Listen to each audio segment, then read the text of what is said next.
Ah, hindi sa hindi sa BIR, withholding kay Napoles. Saka, minsan hindi naman niya ibibigay talaga yung komisyon kasi kesa nalugi siya. Paano ka naman nalugi?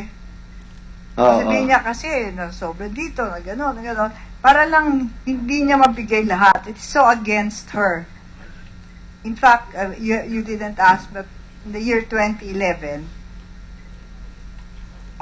Ben-Hur visited me in my house. I was no longer doing any transactions at the time. And she was trying to collect for me. And she had already paid me, had already paid the senator. Tapos, sasabihin niya, hindi natuloy. Which senator did you pay? Enrile. To Gigi. To Gigi. Pero sasabihin niya, hindi daw natuloy, balik ko daw yung binayad niya. Ben-Hur tell the story. She's something else. Ben-Hur? Please continue the tale.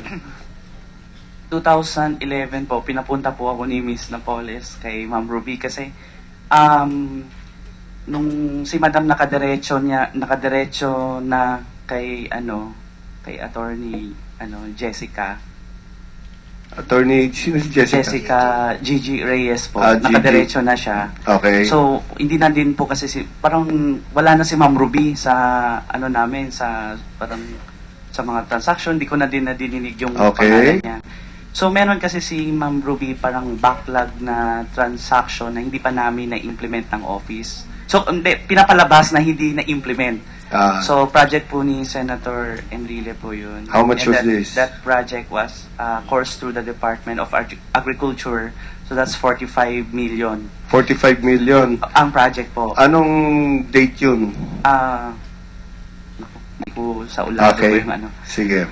So, under accounts po yun ni Miss Ruby Tuason. So, ang nangyari po, sabi ni Madam, puntahan ko daw yung bahay niya. Hindi ko naman po alam yung bahay ni Ma'am Ruby.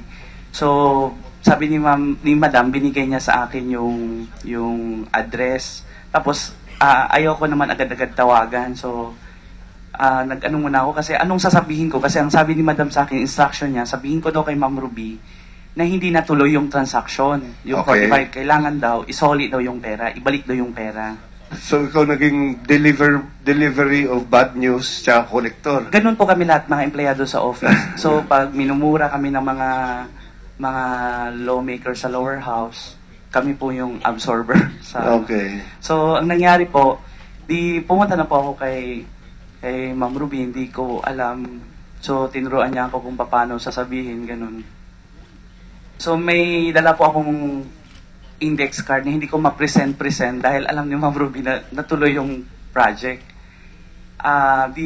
Kinausap ko si Ma'am Ruby, sabi ko, Ma'am Ruby, yung project nyo po na naiwan na under sa account nyo, 45 million, nasa DA, hindi po natuloy.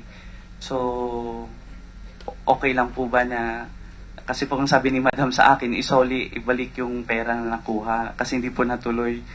Tapos sabi ni Ma'am Ruby, paano hindi natuloy? Nasa listing, nagkaroon na ng bayaran, tapos lumabas na yung SARO.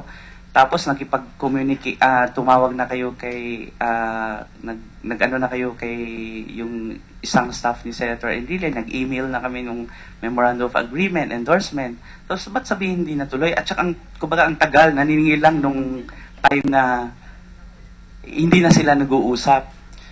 So, tapos yun lumabas na yung usapan ko, Ma'am, ba't hindi na po kayo parang agent? Sabi ko ganun kay Ma'am Ruby. Sabi po ni Ma'am Ruby, Ben-Hur, ayaw ko na ganyan. Sabi niya, ayaw ko na. Tapos in that time din, nag-sorry din ako kay Ma'am Ruby kasi galing din siya sa parang inopera yata po siya din that time. Tapos binulabog ko pa siya ng ganun. So, yun. Tapos napag-usapan na din namin yung isang... tapos wala na kasi hindi na po ako nag-insist kasi alam ko naman talaga na natuloy yung project. So, kasi ganun si Madam kung pagkaaway niya na or hindi niya na papalabas na hindi natuloy. So, ang nangyari po, hanggang napag-usapan na din namin ni Ma'am Ruby kasi nalaman niya, tino-confirm niya sa akin yung isang manager ng bangko na nag-resign po. Tapos kinuha ni Madam sa amin ng auditor, which I testified it in the reviews hearing.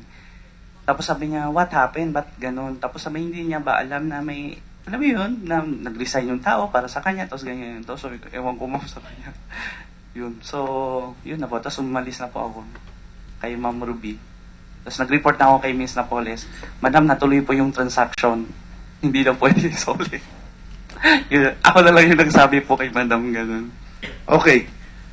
Balikan natin yung kay Matranillo, sapagkat nasa records mo yung tungkol kay Matranillo. Merong newspaper report na nagkaroon sila ng kaso with JLN. Nagkasuhan sila. At yung sinubmit na ebidensya, mga vouchers. May alam ka ba rito? Yes, sir. Ano? Anong alam mo?